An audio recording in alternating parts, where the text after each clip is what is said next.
What's the history of Kwanzaa? Because Kamala Harris celebrated Kwanzaa across multiple generations, even though Kwanzaa was invented in 1966 and she was born in 1964. But I want you to know I'm very skeptical about this whole thing. Hey guys, this is Jason Wesley, and this is definitely not a podcast. Not sure if you remember this, but just a couple weeks ago, Kamala and her husband shared a video about them celebrating Hanukkah because apparently they're Jewish, and we learned that Hanukkah was about light in a dark place and joy. I love Hanukkah because it really is about the light and bringing light where there has been darkness. And there is so much work to be done in the world to bring light. And it's about rededication. And it's about joy. And it's about joy. He tried to help her out on that one.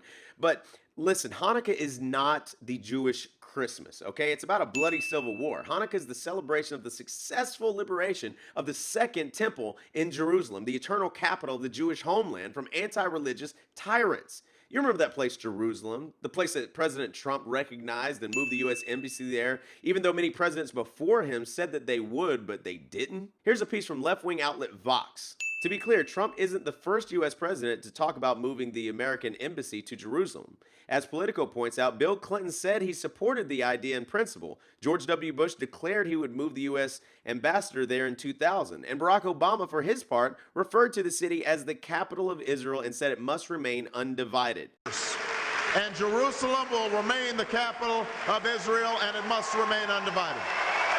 Congress has also repeatedly passed legislation calling for the embassy move, but none of the previous presidents followed through. One reason being that the move would appear to put the U.S. squarely on the side of Israel. Yeah, that's the same guy's administration that negotiated peace in the Middle East with Israel and a couple other Arab nations like the UAE and Bahrain.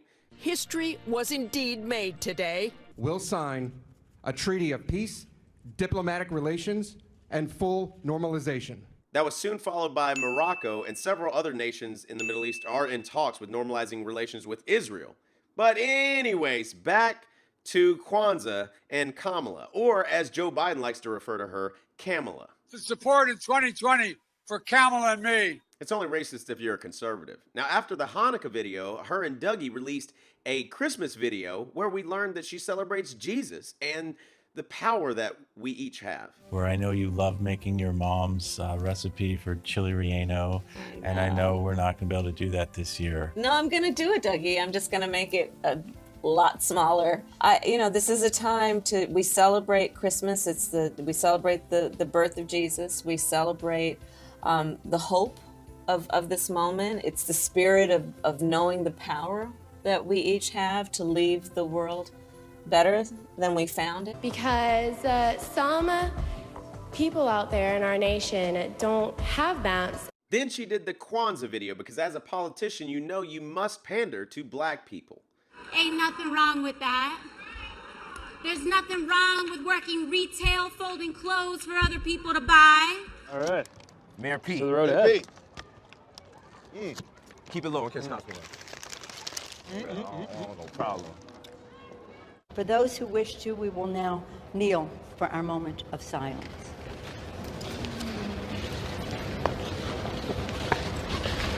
What's something that you always carry with you? Hot sauce.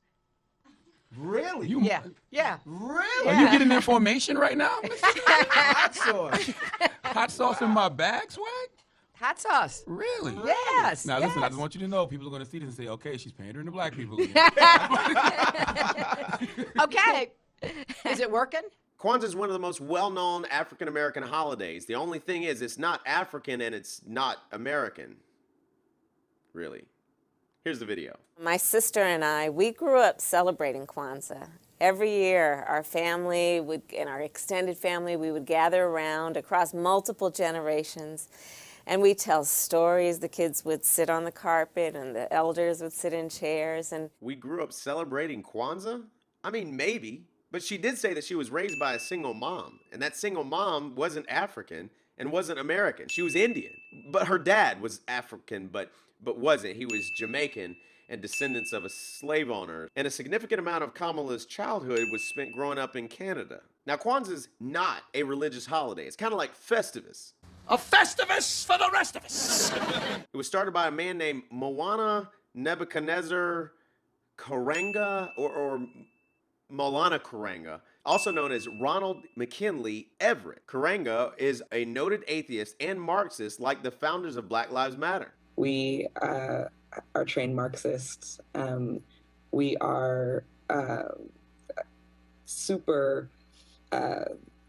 versed on sort of ideological theories. Maulana Karenga, a black nationalist who later became a college professor, created Kwanzaa as a way of uniting and empowering the African American community in the aftermath of the deadly Watts Rebellion. Now, what is the Watts Rebellion? In short, a couple black guys were pulled over by a white cop while they were driving their mother's car, and Marquette failed a sobriety test and panicked as he was arrested.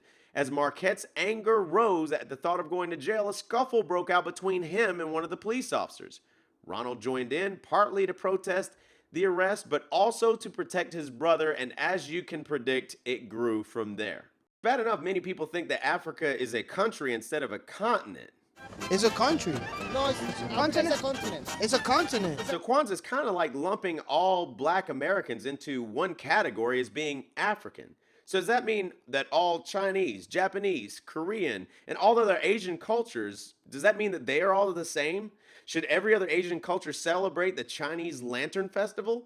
A legend concerning the festival's origin tells the tale of the Jade Emperor, Yu-Di, who became angered at a town for killing his goose. He planned to destroy the town with fire, but he was thwarted by a fairy who advised the people to light lanterns across the town on the appointed day of destruction. The emperor, fooled by all the light, assumed the town was already engulfed in flames. The town was spared, and in gratitude, the people continued to commemorate the event annually by carrying colorful lanterns throughout the town. So apparently all African Americans are the same according to the holiday. In the 60s, Karenga was in an organization called US, US, United Slaves, or Us, Blacks Against Them, Whites, a black power militant group that he founded, one that frequently clashed in violence with police and even other black power groups. Members of his group even killed 2 Black Panthers in 1969.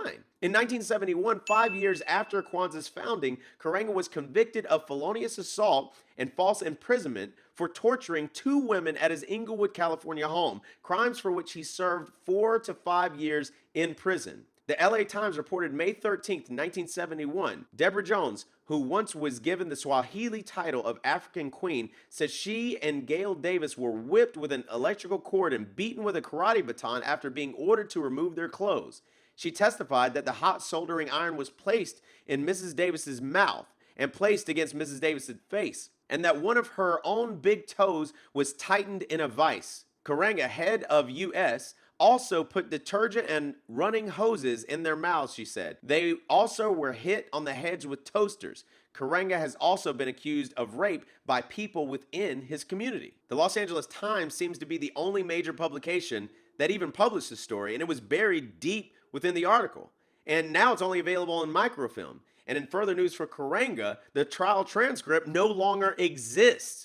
Anyways, back to Kwanzaa. According to Karenga's book, Quite a Theory, the 7 principles of Kwanzaa are supposed to be Swahili terms. Each of the 7 days of Kwanzaa is dedicated to one of the principles. The name derives from Swahili phrase Matunda ya Kwanzaa, meaning first fruits. You think it's a misspelling, it's not. The extra A was added on to the end of the original word because 7 children wanted to represent a letter at the first Kwanzaa celebration. Now, people have changed it to symbolize 7 days it's celebrated so it doesn't sound so trivial. The 7 principles of Kwanzaa, as determined by Karenga, are unity, self-determination, collective work and responsibility, cooperative economics, purpose, creativity, faith. 3 of the 7 candles are red, representing the struggle. 3 of the candles are green, representing the land and hope for the future. And 1 of the candles is black, representing people of African descent. Now, according to History.com, slaves brought to the United States represented about 3.6% of the total number of Africans transported to the New World. The Gambia River, running from the Atlantic into Africa, was a key waterway for the slave trade. At its height, about 1 out of every 6 West African slaves came from this area. In addition to the nearly 50% of the total number of enslaved Africans in the United States from these 2 regions, a considerable number of slaves had their origins on the so-called Slave Coast, which is now the West African nation of Ghana. Now, there are over 2,000 languages spoken on the continent of Africa, and when you look at any map, you'll see that Ghana and Kenya are on opposite sides of the continent, which brings up the obvious question about Kwanzaa is, why did Karenga use Swahili words? Now, in his words, he said they were chosen since it was a unifying language. But why not, right? In 1978, Karenga, also known as Ronald McKinley Everett, is reported as candidly saying about Kwanzaa, people think it's African, but it's not. I wanted to give black people a holiday of their own, so I came up with Kwanzaa.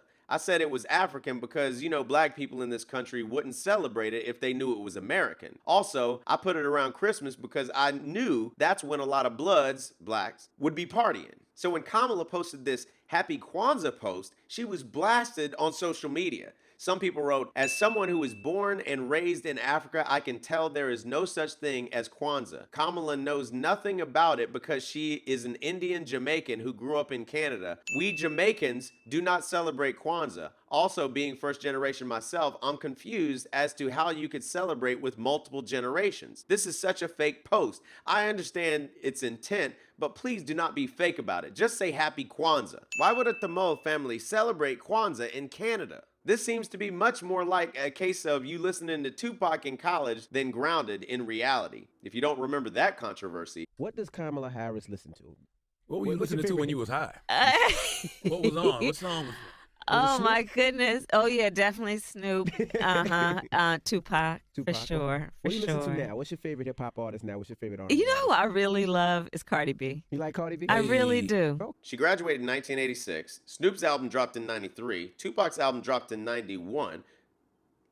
But hey, Tupac is the best rapper alive, according to Kamala. Best rapper alive.